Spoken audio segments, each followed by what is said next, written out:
Bueno, vamos a continuar con el tema de diabetes mellitus tipo 2 y vamos a iniciar con la patogénesis de la diabetes mellitus. Ya lo hemos visto un poquito en tejido adiposo como órgano endocrino y vamos a repasar algunas las de lo que se sabe acerca de la patogenia de diabetes mellitus tipo 2. Bueno, para empezar, la diabetes mellitus tipo 2 es un desorden metabólico y endocrino que es complejo y es resultante de interacciones tanto factores genéticos como de factores ambientales, los cuales van a causar diferentes grados de alteración en la función de la insulina, en los tejidos periféricos, así como en las células beta. Es decir, esta enfermedad es escalonada o podemos ver en la historia natural de la enfermedad diferentes etapas. No es una enfermedad que aparezca abruptamente, sino que es una enfermedad que se va incubando y que va a dar síntomas de acuerdo a la evolución y la disfunción de los tejidos y de la célula beta pancreática. En términos absolutos, la diabetes mellitus tipo 2 primero sabemos que la insulinemia en los sujetos diabéticos puede ser similar a lo de los individuos euglucémicos. Esto quiere decir que es la misma cantidad de insulina la de los sujetos diabéticos y de los pacientes normales o sanos, o aparentemente sanos, pero son proporcionalmente insuficientes en los estados de hiperglucemia. Es decir, que esta insulina no les alcanza para llevar a una homeostasis de los niveles de glucosa como si lo haría un paciente euglucémico, un paciente aparentemente sano. Entonces, a la reducción de la acción de la insulina la vamos a denominar como resistencia a la insulina, que se define clásicamente como un mayor necesidad de insulina para alcanzar una homeostasis de la glucosa. Y cuando las células periféricas tienen resistencia a la insulina y requieren más insulina para su señalización y el trasloque de GLUT4 a la membrana plasmática en el caso del músculo y el tejido adiposo para la introducción de la glucosa, entonces queda insuficiente la insulina y requieren más para poder hacer sus funciones fisiológicas normales. Es aquí cuando la célula beta entonces sensa que aún hay hiperglucemia y requiere más insulina. Entonces, cuando a las células beta las sometemos a resistencia a la insulina, lo que van a hacer estas células beta es producir más insulina, hacer una hipersecreción. Y entonces va a compensar la falta de la acción de la hormona. Entonces, en este momento del paciente, lo que va a pasar es que va a tener niveles normales de glucosa, pero va a requerir más insulina. A esto le vamos a denominar entonces que el paciente tiene resistencia a la insulina. Si este fenómeno sigue sucediendo, entonces lo que va a suceder es que la célula beta pancreática, de tener una hipersecreción, va a tener una hiposecreción o una hipofunción de la célula beta. Entonces, de tener un nivel compensado de glucosa porque la célula beta estaba produciendo más insulina, ahora vamos a tener menos insulina y los niveles de glucosa van a subir. Entonces es en este momento donde nosotros vamos a poder observar niveles elevados de glucosa y podemos hacer el diagnóstico de diabetes mellitus tipo 2. Pero para llegar a este grado, entonces tenemos que haber visto que 10 o 20 años atrás ya había un daño a nivel periférico y en la célula beta que nos llevó entonces a la diabetes mellitus tipo 2. Entonces, cuando nosotros diagnostiquemos a un paciente con DM2, eso quiere decir que ese paciente ha tenido 10 o 20 años con resistencia a la insulina, con hiperinsulinemia y con una homeostasis en los niveles de glucosa. Entonces, tenemos que ver la historia natural de la enfermedad. Y esta entonces es una enfermedad progresiva en diferentes etapas. Como sabemos que la diabetes mellitus tipo 2 es una enfermedad que progresa, entonces clínicamente le hemos dado diversos nombres a estas etapas. Sin embargo, es la misma enfermedad. Y entonces, en un principio, podemos tener un paciente aparentemente sano, donde los niveles de glucosa y de insulina son normales, pero este paciente tiene antecedentes heredofamiliares o genéticos de predisposición a diabetes mellitus tipo 2, sobrepeso y obesidad, que finalmente van a llevar a este paciente a tener resistencia a la leptina y resistencia a la insulina, y por lo tanto va a requerir más insulina. Entonces este paciente entraría en una etapa de compensación donde tenemos hiperinsulinemia pero con niveles normales de glucosa. Si este paciente lo dejamos evolucionar, lo que va a suceder es que no va a poder compensar los niveles de glucosa y la resistencia a la insulina con la insulina que produce la célula beta. Entonces va a aparecer ligera hiperglucemia. A esto le vamos a denominar prediabetes. Posteriormente, la célula beta va a hipofuncionar, todavía va a producir insulina, pero ya no va a ser suficiente para compensar y para tener una homeostasis de la glucosa, y ahora sí va a desencadenar niveles altos de glucosa que van a ser evidentes. Si dejamos evolucionar a este paciente, entonces lo que va a suceder es que este paciente con esa hiperglucemia va a empezar a ocasionar síntomas de la diabetes mellitus tipo 2, como por ejemplo, que los vamos a ver más adelante en el cuadro clínico: poliuria, polidipsia, polifagia, pérdida de peso, pereza. Y entonces en este momento nosotros podemos abordar a este paciente para poder tratar de parar la evolución de la enfermedad. Si este paciente tú lo dejas avanzar, entonces esta glucotoxicidad va a empezar y lipotoxicidad va a empezar a dañar los tejidos periféricos, como por ejemplo los nervios, el riñón, la retina, el corazón, los vasos sanguíneos, el endotelio, etc. Y van a empezar entonces a aparecer complicaciones de la diabetes mellitus tipo 2, aunado a que la célula beta ahora sí ya está disfuncional, ahora sí ya no produce insulina, y entonces el paciente, de tener una obesidad, ahora va a empezar a perder peso, y aparece la última P, que es pérdida de peso por una disminución en la producción de insulina. ¿Por qué? Porque el músculo y el tejido adiposo requieren insulina para poder introducir glucosa a través de GLUT4.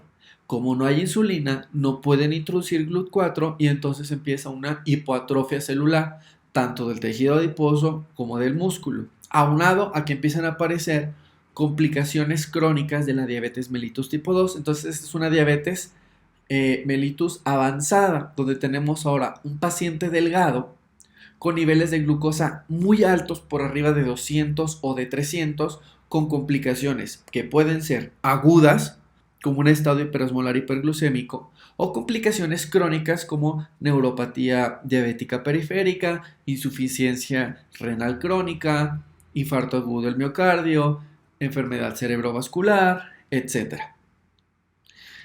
Entonces vemos que esta enfermedad tiene diferentes etapas y normalmente inicia 10 o 20 años antes de que haya síntomas, y va a tener un periodo preclínico donde los niveles de glucosa van a estar normales. Pero eso no quiere decir que el paciente esté sano, sino que puede presentar resistencia a la insulina. Esta resistencia a la insulina más una hiperinsulinemia va a mantener los niveles normales de glucosa en ayuno y también los postprandiales. Y aquí lo que podemos ver es una elevación de ácidos grasos. ¿A qué nos suena esto? A síndrome metabólico, donde tenemos un paciente que tiene obesidad con resistencia a la insulina e hiperinsulinemia, donde puede aparecer en el 50% de los casos la presencia de acantosis nigricans, donde puede tener niveles normales de glucosa, pero elevación de los ácidos grasos, como por ejemplo de triglicéridos, disminución de HDL, aumento de VLDL y LDL y aumento de la presión arterial. Entonces, en este momento, en la historia natural de la enfermedad, aquí introducimos la presencia del síndrome metabólico. Si este paciente sigue con sus hábitos alimenticios y el sedentarismo, exceso en el consumo de carbohidratos y de lípidos, lo que va a ocasionar es que hay una disminución en la capacidad de la célula beta para producir insulina, y ahora sí va a dejar en evidencia un ligero aumento en los niveles de glucosa. En ayuno, cuando vamos a ver más adelante los criterios diagnósticos, pero les adelanto que en ayuno vamos a tener niveles entre 100 y 125 miligramos sobre decilitro. Y postprandiales o una prueba de tolerancia a la glucosa con una carga de glucosa de 75 gramos a las 2 horas entre 140 y 199. Y podemos también hacer una prueba de hemoglobina glucosilada. Ya lo vamos a ver cuando veamos los criterios diagnósticos para decir que este paciente está en prediabetes. Ya lo veremos más adelante. Si este paciente lo dejamos evolucionar, entonces me va a ocasionar una hiperglucemia crónica con resistencia a la insulina y me va a provocar mayor daño a la célula beta.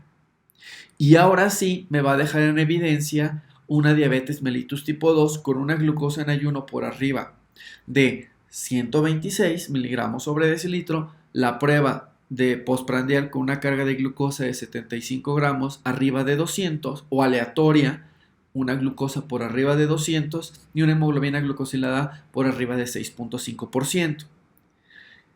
Esta hiperglucemia en la diabetes mellitus no solo va a representar la manifestación bioquímica de la enfermedad, sino que es en sí misma un factor permanente responsable del mantenimiento del estado diabético. ¿Qué quiere decir esto?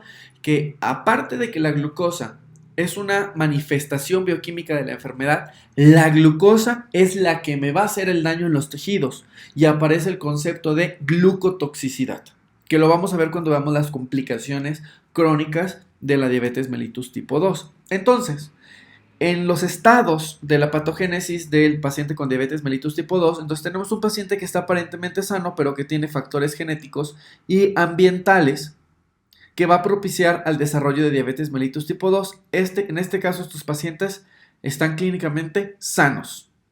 Posteriormente podemos tener resistencia a la insulina y una disfunción de la célula beta, pero vamos a tener en un inicio una hiperfunción de esta célula beta que va a compensar la resistencia a la insulina y los niveles de glucosa van a estar normales.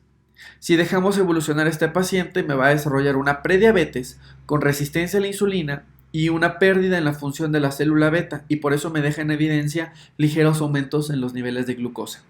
Si lo dejamos evolucionar, ahora sí podemos diagnosticar una diabetes mellitus tipo 2 con resistencia a la insulina, disfunción parcial o completa de la célula beta y hiperglucemia crónica. Si vemos la historia natural de la enfermedad en años, 0 es cuando hicimos el diagnóstico de diabetes mellitus tipo 2, podemos ver que 10 o 20 años ya teníamos alteraciones, pero que al nivel de la glucosa no era evidente. Entonces, si nosotros nada más hacemos un cribado a nivel de glucosa en ayuno o glucosa postprandial, no podemos determinar si este paciente va a tener diabetes mellitus tipo 2. Pero si hacemos un examen exhaustivo o ya lo vemos desde un punto de vista de investigación básica, podemos ver que este paciente que tenía obesidad o que tenía síndrome metabólico, aun cuando tenía niveles de glucosa normales, eran normales porque teníamos un aumento en la demanda de insulina porque tenía resistencia a la insulina dada por la obesidad, pero que era compensado porque hay una función aumentada de la célula beta con una hiperproducción de insulina. Entonces tenemos resistencia a la insulina, pues más insulina y los niveles de glucosa tanto en ayuno como postprandiales son normales. Entonces, el paciente que tiene obesidad y que tiene niveles de glucosa normales, no podemos decir que ese paciente es sano. ¿Por qué? Porque aparentemente, porque pudiera ser que esté ocultando una resistencia a la insulina y una hiperinsulinemia. Y esto lo podemos observar si el paciente tiene la presencia de acantosis nigricans o si nosotros mandamos a hacer insulina en suero y si sale por arriba de 22.5 lo podemos tomar como positivo o podemos hacer un índice HOMA. ¿De acuerdo? Aquí entra entonces también el paciente con síndrome metabólico, donde nosotros vamos a tener también alteraciones en los lípidos, que esos sí van a aparecer aunque los niveles de glucosa estén normales. Y ese es un indicativo muy importante de que ese paciente te puede evolucionar a una diabetes mellitus tipo 2 y que tienes que dar medidas o que tienes que actuar sobre este paciente, haciéndolo bajar de peso para que disminuya la resistencia a la insulina, desahogues un poquito las células beta y este paciente pare la evolución de la enfermedad. Ahora, si esto lo dejamos avanzar, vamos a tener entonces intolerancia a los carbohidratos, ahora llamada, antes así se le denominaba, ahora denominada prediabetes, donde tenemos una alta demanda de insulina porque hay resistencia a la insulina, pero la función de la célula beta disminuye ligeramente, dejando ahora en evidencia entonces estados de hiperinsulinemia leve, glucosa en ayuno por arriba de 100 hasta 125 y de glucosa postprandial a las 2 horas entre 140 y 199, y ya podemos observar alteraciones macrovasculares, sobre todo con una activación del endotelio. Si este paciente lo dejamos evolucionar, tiene resistencia a la insulina dada por la obesidad, pero esta célula beta empieza a fallar, empieza en apoptosis, ahorita vamos a ver por qué, y empieza a disminuir entonces la secreción de insulina, y como ya no tenemos insulina que compense a la resistencia a la insulina, los niveles de glucosa, tanto en ayuno como postprandiales, van a ser evidentes, haciendo ahora el diagnóstico de diabetes mellitus tipo 2. Y esto lo vemos entre 5 a 10 años después del diagnóstico de prediabetes. Si este paciente lo dejamos evolucionar, este paciente ya tiene alteraciones macrovasculares y microvasculares que todavía no provocan un daño complejo, pero que sí podemos tener ahora un concepto que se denomina preinsuficiencia renal crónica, donde empezamos a tener daños periféricos. Este paciente, si tú lo dejas evolucionar 10 o 20 años más, las células beta van a terminar por morir completamente, y entonces vamos a tener una hiposecreción de insulina o pérdida absoluta de la secreción de la insulina, y entonces en este punto, en una diabetes mellitus avanzada, vamos a tener un paciente que ya no es obeso, sino que ahora va a ser muy delgado, con pérdida de peso hasta 10 kilos mensuales. Un paciente que te baje de peso rápidamente, sin que haya hecho dieta, ejercicio, etc., de manera inexplicable, podemos pensar en cáncer, SIDA o diabetes mellitus tipo 2. Si le medimos los niveles de glucosa al paciente delgado que ha perdido peso recientemente en los últimos meses y los niveles de glucosa están por arriba de 200 o 300, podemos hacer el diagnóstico de diabetes mellitus tipo 2, pero siempre hay que descartar que no sea un cáncer, que también puede venir una diabetes y un cáncer, o una diabetes y un SIDA, ¿de acuerdo? Y a partir de aquí entonces, estas alteraciones en los vasos sanguíneos, tanto en los vasos macrovasculares como en la circulación microvascular, van a empezar a desarrollar entonces las complicaciones de la diabetes mellitus tipo 2, lo cual es el pie diabético, la neuropatía diabética, ceguera, insuficiencia renal crónica, infarto agudo del miocardio, hipertensión, evento cerebrovascular. Y en las complicaciones agudas tenemos un estado de cetoacidosis, que no es común en la diabetes mellitus tipo 2, es más común el estado hiperosmolar hiperglucémico o un estado mixto. Entonces, por eso los pacientes pueden estar normales, sin síntomas, durante muchos años, pero si este paciente no tiene una intervención terapéutica, va a llevar a una complicación crónica o aguda, los cuales causan una alta mortalidad en los pacientes en México. Ahora, habíamos visto entonces que la diabetes mellitus tiene factores genéticos y factores ambientales. Los factores genéticos, a diferencia de la obesidad, en la diabetes mellitus tipo 2 sí tiene un componente fuertemente hereditario. Y del 35 al 50% de los pacientes con diabetes mellitus tienen familiares con diabetes, versus el 15% de los pacientes con diabetes que no tienen familiares diabéticos. Y si tus padres tienen diabetes, tienes una probabilidad de desarrollar diabetes en el 30% de los casos, contra 6% si tienes padres aparentemente sanos. Y en el estudio Framingham, si uno de los dos padres tiene diabetes, tienes un riesgo de 3.6 y si los dos son diabéticos, tienes un riesgo de 6, es decir, 5 veces más de desarrollar diabetes mellitus tipo 2, comparado con un paciente aparentemente que no tiene padres con diabetes. En gemelos monocigóticos hay hasta un 96% de coincidencia para diabetes mellitus tipo 2, es decir, si un gemelo monocigótico tiene diabetes, 96% de que el otro también lo tenga. Y este porcentaje cae a 50% en gemelos disigóticos. Entonces esto quiere decir que tiene un factor ambiental también. Todos los genes que codifican enzimas o factores proteicos asociados con la secreción y acción de la insulina, que ya vimos en el tema de insulina, son posibles candidatos para la enfermedad y se han publicado una lista con todos los genes que están asociados a diabetes mellitus tipo 2 y se ha publicado que el factor hereditario es más fuerte que el factor ambiental para el defecto secretor. Y en el caso de resistencia a la insulina, los factores genéticos y ambientales tienen una participación del 50% cada uno.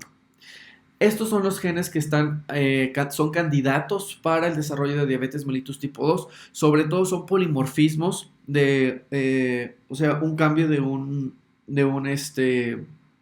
una base que va a ser un cambio entonces en el codón, que va a cambiar entonces el código de aminoácidos y va a haber un cambio de un residuo de aminoácidos. Entonces tenemos genes directamente asociados con la toma baja de glucosas, como por ejemplo el gen de los substratos del receptor de insulina, el IRS 1, 2 y 3, el gen de PI3K, genes relacionados a el desarrollo de diabetes, relacionados a obesidad, como el receptor beta adrenérgico, porque nosotros vimos que los receptores beta adrenérgicos promueven la secreción de la insulina, pero también los beta adrenérgicos promovían la lipólisis del tejido adiposo. También tenemos polimorfismos en el gen del factor de necrosis tumoral alfa, que ya vimos que es un factor muy importante que promueve resistencia a la insulina. También tenemos genes sobre el receptor de PPAR gamma, que ya habíamos visto que promovía lipogénesis.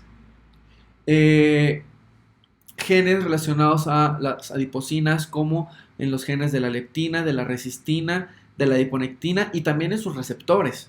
En el metabolismo de los lípidos, la lipasa de lipoproteínas, los genes para las proteínas de unión ácidos grasos, genes relacionados a la termogénesis y la obesidad, como la proteína desacoplante UCP1, 2 y 3, y genes relacionados a la secreción de la insulina. Entonces estos son genes relacionados a la resistencia a la insulina, 50% explican la resistencia a la insulina, 50% son ambientales. Y en el caso de la secreción de la insulina, estos representan un alto porcentaje. ¿Cuáles son? Mutaciones o polimorfismos en el gen de IRC1, de calpaína 10 y de los canales de potasio. Okay. De los factores ambientales ya habíamos visto obesidad, pero también puede ser edad, estrés psicológico, glucotoxicidad y lipotoxicidad, estrés oxidativo, estrés del retículo endoplásmico y disfunción endotelial y la dieta y nutrientes. En el caso de la obesidad, el 80% de los pacientes diagnosticados con diabetes mellitus tipo 2 presenta diabetes. Y esto lo explico mucho en el tema de tejido adiposo como órgano endocrino, porque sabemos perfectamente que el paciente con obesidad tiene un aumento en el tejido adiposo que promueve entonces proteínas inflamatorias como TNF-alfa, aumento de leptina, disminución de adiponectina, aumento de resistina, que promueve resistencia a la insulina periférica. Y la resistencia a la insulina periférica entonces lo que hace es que la célula beta produzca más insulina para tratar de compensar. Y entonces todo empieza desde el tejido adiposo como órgano endocrino. La edad. Sabemos que la tolerancia a la glucosa disminuye con la edad y el cual es atribuido a una pérdida de la masa muscular y a un aumento del tejido adiposo, lo que se denomina como sarcopenia, especialmente en sujetos que son sedentarios. Y se ha propuesto que a mayor edad las funciones mitocondriales van a disminuir, favoreciendo la resistencia a la insulina. Y por otro lado, la resistencia a la leptina en el paciente con obesidad está aumentando, intensificando el depósito de grasa visceral, por lo tanto, más leptina, más TNF-alfa, menos adiponectinas, más resistina, aumenta la resistencia a la insulina y esto induce la diabetes mellitus tipo 2. Ahora,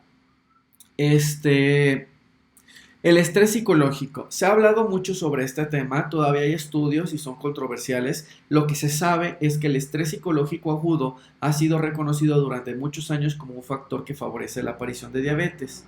Y denominamos como estrés psicológico agudo a estados de depresión. Ahorita lo vamos a ver más adelante.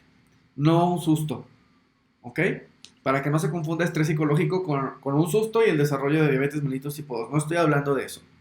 Estoy hablando, por ejemplo, en estados de depresión crónica, y esto se debe a que la activación simpática reduce la función de las células beta pancreáticas, disminuyendo la secreción de la insulina. Y ya lo vimos, como los adrenérgicos alfa impiden la secreción de la insulina y como los beta aumentan la secreción de la insulina. Al mismo tiempo, en el músculo hay una disminución en la sensibilidad a la insulina, la absorción de glucosa, la deposición de glucógeno y todo lo cual eleva la glucemia y favorece clínicamente el desarrollo de diabetes mellitus tipo 2. Entre los factores psicosociales relacionados a diabetes mellitus tipo 2, la depresión en sus diferentes grados es la que más ha sido estudiada y se ha encontrado una asociación bidireccional entre ambos trastornos, que la depresión promueve diabetes y que la diabetes promueve depresión. Y es bidireccional en el sentido que la depresión induce diabetes mellitus tipo 2 y los diabéticos sufren 30% más de estos estados depresivos que los no diabéticos. Y esto sabemos porque la glucotoxicidad daña a las neuronas, no solo del sistema nervioso periférico, sino también del central. Se desconoce mucho el mecanismo íntimo de esta asociación y se ha especulado que podría estar relacionado con el proceso de inflamación. Sin embargo, la pregunta ¿es una asociación o es una causa?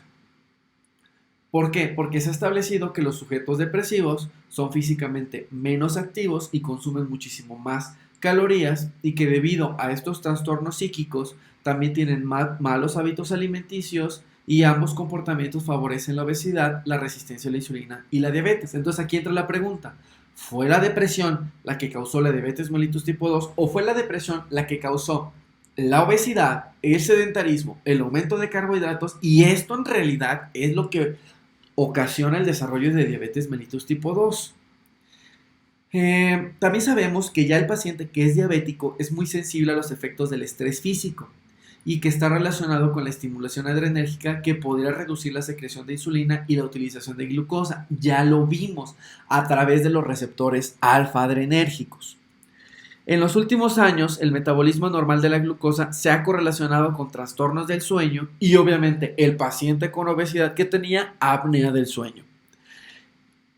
Trastornos del sueño como la duración, la fragmentación, la calidad, la función respiratoria, la apnea obstructiva del sueño, la hipoxemia y el ritmo circadiano. Y que aparentemente esto se explica por un aumento en el cortisol, la hormona del crecimiento, los cuales son hormonas contrarreguladoras, los marcadores inflamatorios y la función de los adipocitos. Y también existe una reducción en la utilización de glucosa cerebral con un aumento de la grelina y una situación que conduce a la obesidad. De hecho, los pacientes que trabajan en la noche suelen aumentar el consumo de carbohidratos simples por un aumento en la secreción de grelina. También los pacientes que se desvelan o se duermen muy tarde y duermen mucho en la mañana está asociado con el desarrollo de diabetes mellitus tipo 2, justamente por estos fenómenos. Y esto se va a reflejar en un aumento en la resistencia a la insulina, reducción de la función de las células beta, los cuales pues sabemos que favorecen hiperglucemia y posteriormente diabetes mellitus tipo 2. Glucotoxicidad y lipotoxicidad. ¿Cómo definimos glucotoxicidad? Pues se define como los efectos adversos producidos por la hiperglucemia crónica en estructuras y funciones celulares. Vamos a ver más adelante cómo la glucotoxicidad es causante de todos los daños de la diabetes mellitus tipo 2 y que por lo tanto nuestra meta es que el paciente no genere hiperglucemias. La hiperglucemia podría causar inhibición de la síntesis hormonal a través de una disminución del RNA mensajero de la insulina, por lo tanto la glucosa sería capaz de inducir daño a nivel de la regulación génica, que es indispensable para una correcta síntesis de la insulina. Otros mecanismos implicados en la glucotoxicidad serían la menor actividad de la fosfolipasa C, y ya habíamos visto que en la vía de señalización de la secreción de la insulina se ocupaba la fosfolipasa C. La citotoxicidad de la célula beta por glucosa. La glucosa puede actuar como un radical libre, causando una mayor apoptosis de las células beta. Ahora, también los excesos de glucosa pueden glucosilar a diferentes proteínas, no solo a la hemoglobina, sino también a proteínas estructurales, provocando entonces que estas proteínas vayan a degradación por la vía proteosomal, y entonces la célula va a aumentar la síntesis de proteínas que ya están dañadas, lo que generaría estrés del retículo endoplásmico, que lo vamos a ver más adelante. El otro concepto es lipotoxicidad. Entonces, habíamos dicho que el paciente que aparentemente estaba sano a niveles de glucosa en ayuno y postprandiales, pero que tenía resistencia a la insulina e hiperinsulinemia, tenía elevación de ácidos grasos. Y esta movilización de ácidos grasos, debido a una mayor lipólisis, ¿por qué? Porque tengo resistencia a la insulina, aumenta la oxidación de estos ácidos grasos libres en el músculo y en el hígado, y a nivel circulatorio estos ácidos grasos libres se pueden oxidar porque tenemos un estrés oxidativo dada por la resistencia a la insulina, por el factor de necrosis tumoral y la resistina. Tenemos una menor utilización de glucosa porque el músculo y el hígado van a preferir utilizar ácidos grasos que utilizar la glucosa que se dio por la gluconeogénesis hepática, que era estimulada por el glucagón. Si ustedes recordarán, en la estructura, en la arquitectura del islote pancreático, cuando había pérdida de célula beta, la célula alfa se salía del control homeostático de la somatostatina y la insulina, generando un estado de hiperglucagonemia. Lo vimos en el artículo de glucagón, problema o solución. Y este exceso de glucagón promovía un aumento en la gluconeogénesis hepática, aumentando los niveles de glucosa. Pero como el músculo y el hígado prefieren tomar ácidos grasos en lugar de la glucosa de la gluconeogénesis, esto conduce a hiperglucemia, que te va a hacer una inhibición de la secreción de la insulina, porque aparte los ácidos grasos promueven una inhibición en la secreción de la insulina. Ya lo vimos en el tema de insulina, donde la vía de señalización de ácidos grasos a través de GPCR 120 es el que inhibía la secreción de la insulina, elevando más los niveles de glucosa en suero. Por eso también se dice que la diabetes es una enfermedad bihormonal. Los ácidos grasos libres se van a depositar en el músculo como triglicéridos, y los depósitos ectópicos favorecen resistencia a la insulina. En las células beta, las especies reactivas de oxígeno aumentan, reduciendo así la síntesis y secreción de la insulina, porque resulta que estas especies reactivas de oxígeno con la glucosa dañan las estructuras y dañan a las proteínas, haciendo que hagan un mal unfolding, un mal plegamiento de estas proteínas, o que estas proteínas sean detectadas como dañadas y sean degradadas por la vía proteosomal.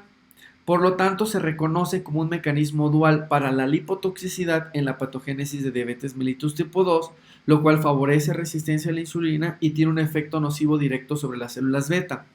Probablemente las especies reactivas de oxígeno producen menos secreción de la insulina debido a una menor actividad de GLUT2.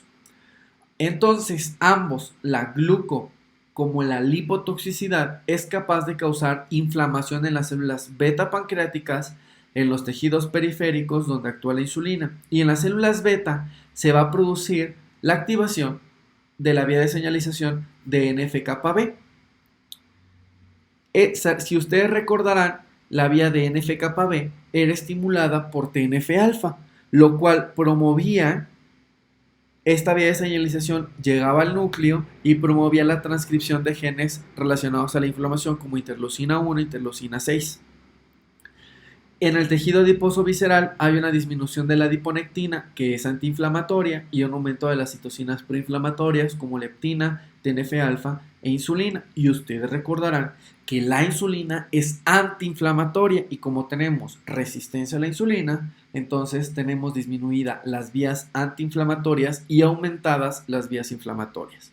Por eso el paciente con diabetes mellitus tipo 2 y o obesidad desarrollan un estado inflamatorio crónico de bajo grado que se conoce como metainflamación.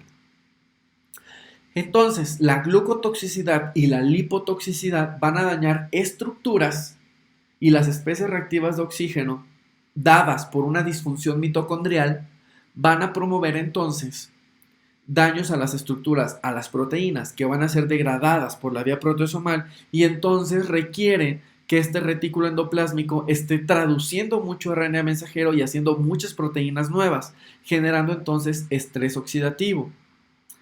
Y este estrés oxidativo va a prender vías que van a promover la apoptosis de la célula como un mecanismo normal, porque la célula cuando entra en estado oxidativo lo que hace es entrar en apoptosis.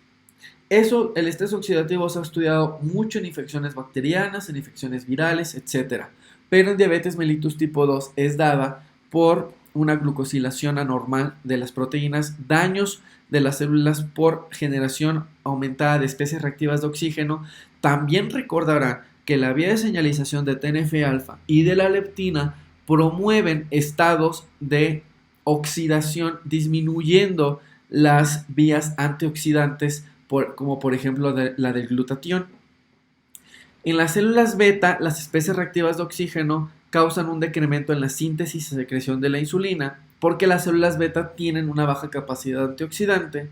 En los tejidos periféricos, las especies reactivas de oxígeno inactivan la señalización de la insulina.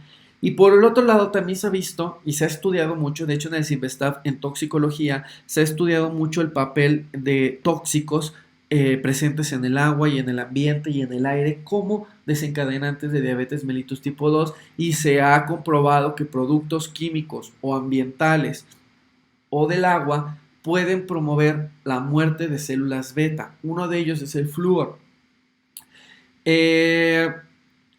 La generación de estos productos químicos que aumenta la generación de especies reactivas de oxígeno ha aumentado desde 1940 y en Estados Unidos se ha encontrado una relación directa entre las curvas de producción de productos químicos orgánicos sintéticos y la prevalencia de diabetes y otras enfermedades como por ejemplo hipertensión, enfermedades cardiovasculares. ¿Ok? Entonces, este estrés del retículo endoplásmico, que se define como una hiperfunción del retículo endoplásmico en síntesis de proteínas, promueve estrés de este organelo, induciendo apoptosis como una respuesta metabólica adaptativa normal. Y en la célula beta, el estrés del retículo endoplásmico por exceso en la síntesis de insulina promueve apoptosis. Dieta y nutrientes. Aunque se ha estudiado bastante si hay un alimento que promueve diabetes, que está relacionada al desarrollo de diabetes mellitus tipo 2. Lo que se sabe es que el consumo excesivo de sacarosa promueve el desarrollo de diabetes. Lo que no está muy bien claro es si el consumo excesivo de lípidos la desarrolla, porque los estudios son contradictorios. Lo que sí se sabe es que el consumo excesivo de ácidos grasos monoinsaturados, como por ejemplo ácido oleico y ácidos grasos trans, no está asociado a un incremento en el riesgo de diabetes mellitus tipo 2 como esperaríamos en el caso de los ácidos grasos trans. Sin embargo, el consumo de ácidos grasos monoinsaturados como ácido oleico y de origen marino disminuye el riesgo de desarrollar diabetes mellitus tipo 2. Ahora, se pensaba que el consumo de fructosa era bueno para el paciente con diabetes mellitus tipo 2. ¿Por qué? Pues porque la fructosa no utiliza insulina para su metabolismo. Entonces decimos, bueno, el paciente tiene resistencia a la insulina, si yo le doy fructosa, pues entonces las células se van a alimentar de la fructosa, aunque no haya insulina. Lo cual terminó de ser, y vendían, de hecho la fructosa la vendían en los supers como edulcorante y te decían, no comas azúcar de mesa, coma fructosa. Lo cual salió contraproducente porque salió la hipótesis de la fructosa. El consumo excesivo de fructosa estaba asociada con un aumento en la prevalencia de diabetes mellitus tipo 2, de obesidad y enfermedades cardiovasculares. Y un alto contenido de fructosa en la dieta induce la activación de PPAR gamma, la cual es el responsable de resistencia a la insulina, de lipogénesis, de diabetes mellitus tipo 2. Además, la carga de fructosa más el estrés hepático promueve la liberación de citocinas proinflamatorias como TNF-alfa que induce resistencia a la insulina, como ya lo vimos, y favorece el desarrollo de diabetes mellitus tipo 2. El paciente diabético tipo 2 tiene la creencia de decir que sí, que él consume muchas frutas porque las frutas son buenas y resulta que las frutas tienen alto contenido de fructosa y que esto entonces va a ocasionar empeoramiento en sus niveles de glucosa. Entonces, aguas con las frutas. Ya lo vamos a ver en tratamiento no farmacológico. Otro es la vitamina D. Se ha asociado que el consumo de 800 unidades de vitamina D disminuye el riesgo de diabetes mellitus tipo 2. Sin embargo, los datos son muy debatibles y el consumo de zinc de 1 gramo al día podría disminuir la resistencia a la insulina. Ahora, si nosotros resumimos los mecanismos involucrados en la resistencia a la insulina en diferentes tejidos como el músculo, el hígado y el tejido adiposo, que finalmente van a llevar a una hiperglucemia postprandial y una hiperglucemia en ayuno, vamos a ver que en el músculo hay una disminución en la toma de glucosa. ¿Por qué? Porque tiene resistencia a la insulina, no puede translocar correctamente GLUT4. También acuérdense que hay defectos en la fosfolipasa C y en PI3K, los cuales impiden que GLUT4 sea traslocado a la membrana plasmática, por lo tanto tiene una disminución en la toma de glucosa, generando entonces hiperglucemia. También tenemos una disminución de los depósitos de glucógeno, generando entonces que haya menor disposición o toma de glucosa, generando hiperglucemia. Un aumento en la oxidación de ácidos grasos libres, entonces prefiere el músculo oxidar ácidos grasos que tomar esta glucosa. Esto se ve sobre todo en estados avanzados, donde podemos ver que el paciente entonces empieza a bajar de peso en tejido adiposo y niveles altos de glucosa. En el hígado, entonces tenemos aumento en la gluconeogénesis con aumento en la producción de glucosa estimulada por el glucagón porque tenemos un estado de hiperglucagonemia, disminución de la glucólisis porque la glucólisis en el hígado es estimulado por la insulina y tenemos un aumento en la oxidación de ácidos grasos tomada por el tejido adiposo. ¿Por qué? Porque el tejido adiposo al tener resistencia a la insulina, entonces hace lipólisis porque acuérdense que era o lipólisis o lipogénesis.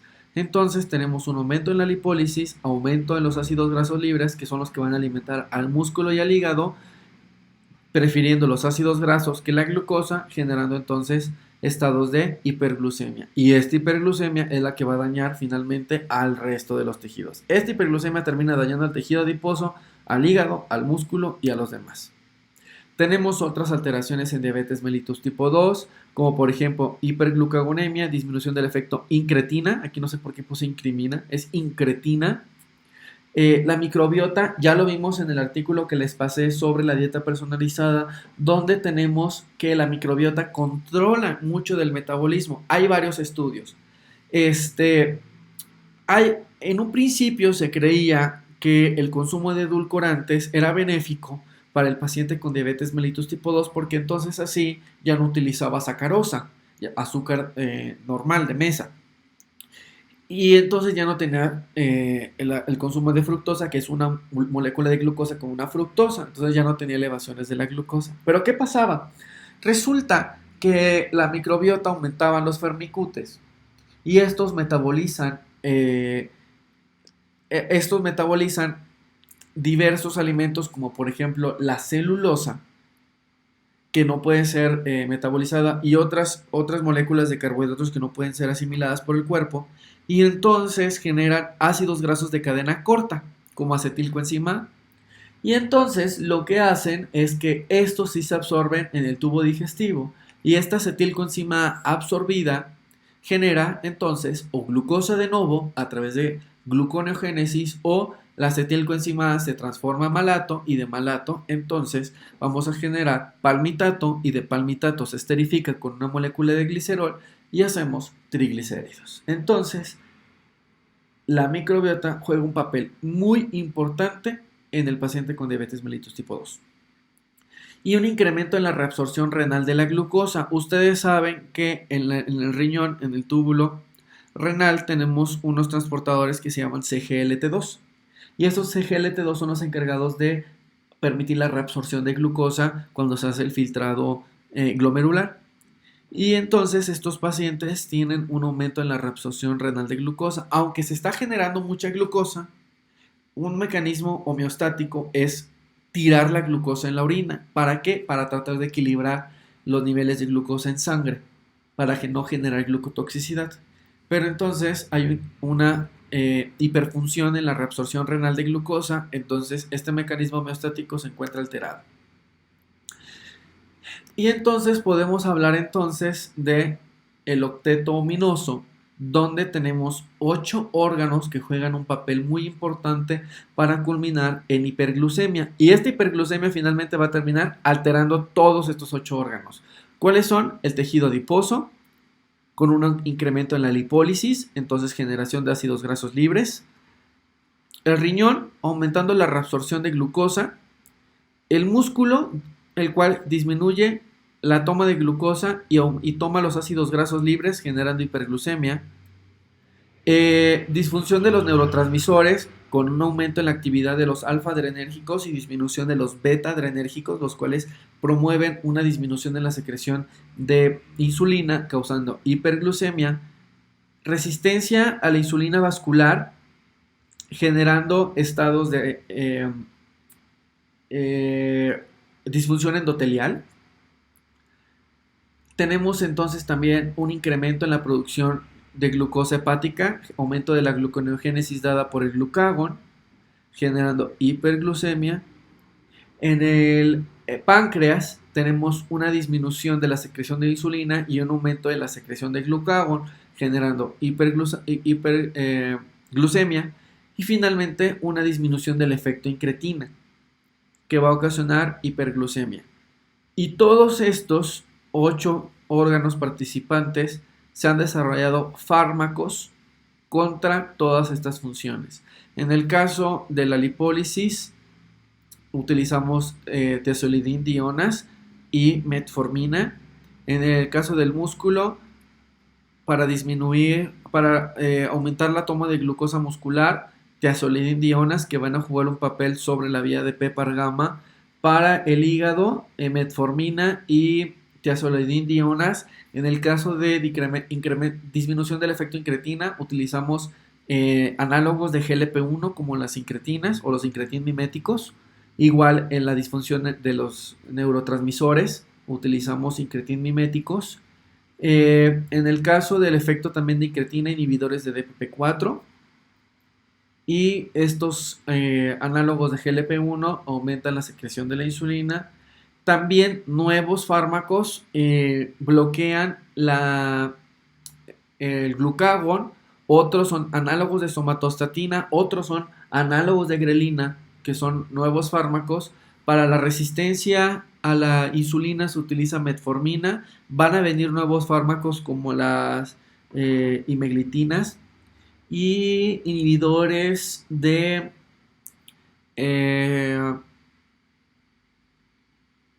fosfatasas como PTP1B, también inhibidores de JNK, etcétera. Son nuevos fármacos que se están desarrollando.